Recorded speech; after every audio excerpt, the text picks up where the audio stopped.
Finally, the no AI glitch bug, whatever you want to call it, is finally over for PvE. And there's also a couple of other bugs that have sprung up since the last update, and I thought I'd talk about those as well. Before we get into this video, however, I want to ask you to subscribe and help me out if you are interested in Escape from Tarkov, obviously, and you want to see some more PvE content for the game. Let's get straight back into it. So, of course, the PvE mode glitch, whereby you could go into a raid with either, you know, 0 AI or pumping it up so that you've got a million AI spawn in your raid, is gone. And unfortunately, you can't pump up the amount of AI in your raid. I feel like that would be a good change for making it a little bit tougher for people that do want it to be harder.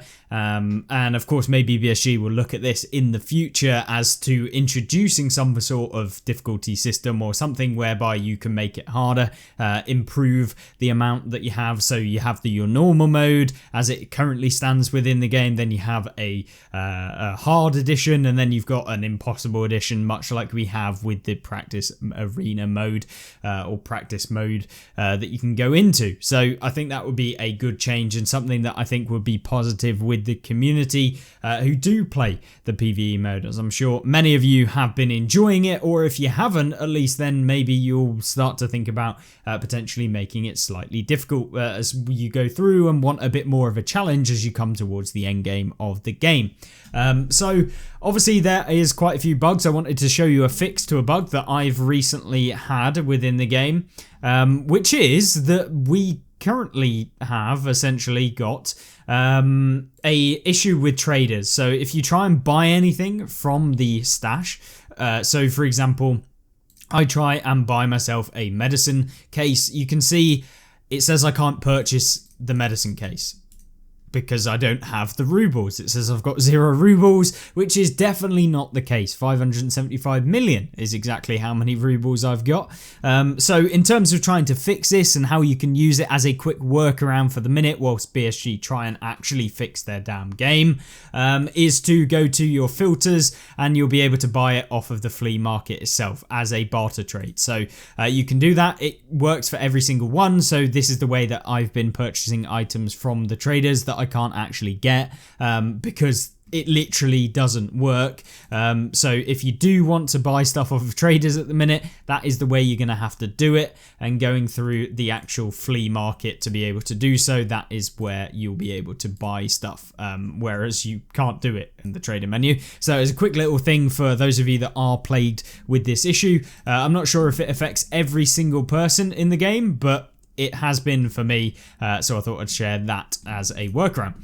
But either way, with the release of course, the latest update, we saw the introduction of essentially a decreased loot spawn. You can see a video literally earlier talking about the whole Tarkov situation and everything that goes alongside it. Learn from this whole debacle with all of the changes that BSG definitely intended to come to PvE with the latest local raids. Well, of course, the first thing was that the loot was already very, very good, which has now been just severely chopped in half and thrown to the wind because the loot in the raids is much, much worse, which may be a potential good thing for people, but at the end of the day, is it for actual enjoyment of the game? I'm not entirely sure. By good, I mean that it takes longer to get your task done and the task system and dragging that one out, but the whole intention of trying to drag something out is because the content there isn't that much content, or whatever you're trying to drag out so that it seems like there's more content for the actual game that you have. So I would prefer that the content that stays the exact same as it previously was. The loot within the PvE mode wasn't actually too bad. It was very, very good in some situations, and those situations probably did need to get nerfed. The amount of money you could make off of a marked room key was insane, and probably one of the biggest ways that people made a ton of money in the game. Similarly, the rusted loot run key, or the rusted key, where you could essentially run around the map and get yourself a ton of marked room keys, obviously very broken, and you could do it on your scav with literally 0 risk, or do it on your PMC and be able to bank everything that you get in case you do finally meet a PMC. So this was definitely an issue. It was something that you was finding that people were making probably like 30-40 million in an hour just purely by doing the rusty key run, which is definitely nerfed now and isn't as good, but it is still good. It makes you a ton of money and adds to your raid and is worth checking every single time that you play Streets. But obviously with the release of the latest loot that we've seen within the game and the reduction in said loot, a lot of the common items that you're probably trying to grind for some of the quests are just basically not able to be found anywhere near as quickly, which drags on some really annoying quests that I'm sure many of you will have found when you were playing. So something like that is not really something that I particularly think is a great idea for a lot of people, and I think that they could definitely change that for the better. But of course that's down to personal opinion and that sort of stuff. So maybe BSG have a better idea coming down later on down the line, which we just don't know about yet. And maybe it will get better, and maybe there will be some sorts of events that come in that increase the loot and make it a little bit easier to complete certain tasks and objectives which do require said items. But primarily the whole video is just about what we've learned. So first thing was the impact on the flea market. Now probably the biggest thing for the flea market was the reduction in a lot of prices of the common items that you just find lying around. So for example, what you saw was reduction in things like wires. Wires were sat at around 40k to 45k previously, and they dropped down to about 20k. They're now slightly recovering on the market, up to about 30k per item. So they're still maintaining a decent level of profit, but they're definitely nowhere near as low as they were during that kind of period where everyone can just go in for free. It definitely had a very big impact on the economy, that's for sure, and it was primarily driving down the prices of a lot of the commons, increasing the prices of a lot of the rares. You saw that there were basically no military power filters because so many people had so much money that yeah, they just went flying through the roof.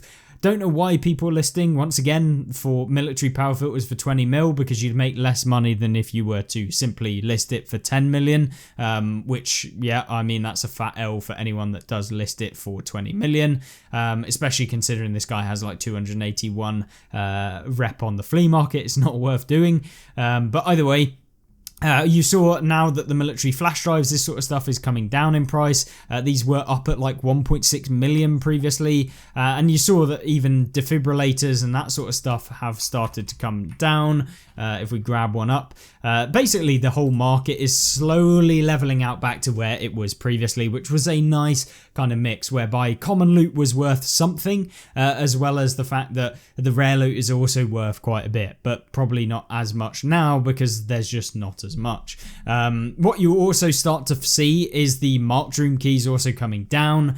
This was because you could basically guarantee loot within marked rooms, which I think now is probably less worth doing because of the fact that essentially you're alt F4ing and that raid doesn't count, so you're spending a lot of time with the decreased loot spawns in those rooms, essentially wasting your time. So you might as well just guarantee yourself some loot, as now you're going to probably have to run 5 raids in order to guarantee yourself a keycard, as opposed to the 1 or maybe even 1.5 raids that you used to have to do to get those keycards. Now it's going to be a lot worse, and so the prices of all of these keys are going to come down quite considerably, I would assume. And if we have a look at the keys right now, they're still very, very high. For example, maybe not the Check 13 key, which is very cheap right now. I'd highly recommend picking some of these up, as they are very, very good for making a little bit of money. But obviously 8 million, you're going to have to make 800k per raid, so it really relies on you getting a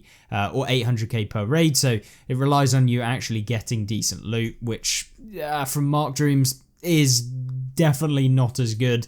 And if we take a look at, I'm sure we've got some of the better keys. So if we look at Dorm's marked room key right now, they're sat at about 30 million was where they were at during the whole event and everything that was going on. They're now down at 24, so where they were previously prior to the whole solo PVE raids with no AI. So you can see the prices are starting to level out. These will probably get even worse and start coming down further because of the fact that marked rooms just aren't as good and can't guarantee you that profit as easily. I believe the Alt F4 glitch is still in the game, so Alt F4 is definitely still a thing, so you're got to be aware of that.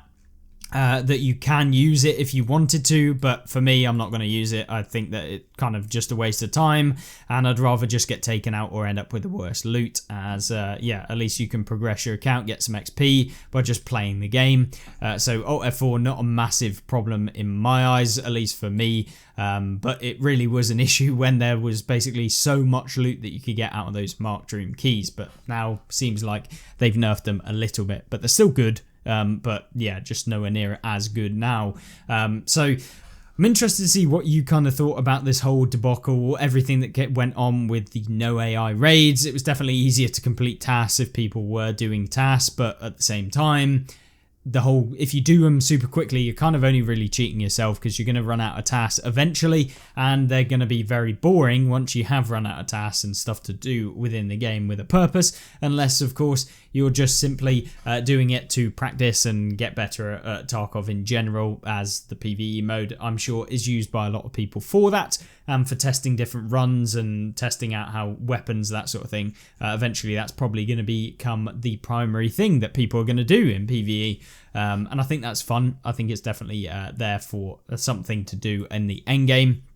But that's what I wanted to talk about today, just something that I kind of saw during that event, and potentially that maybe the impact on the flea wasn't so bad, given that everyone could go in for free and do loads of different various loot runs. We'll definitely see things like stims going up. So mules were down at like 30k during that event, because of the fact that everyone was running labs for free and the loot was basically guaranteed every time. Now, I don't know why the mule is not actually showing up. Is it because I have spelt it wrong? I'm sure it has a dash in there. There we go. So yeah, they've doubled in price already. Stims are going to go back up. Things like SJ6s, I'm sure that's the same sort of story. Yeah, they were down very, very cheap a bit earlier. And so they're only going up. And so for that, I really just wanted to do this video, showcase what it was all about, everything that happened, and of course let you know of some of the changes that have come in recently, how to fix certain things as well. So hopefully this video was useful. If you did find it useful, then make sure to subscribe down below, and hopefully you'll enjoy the next videos coming soon. Goodbye.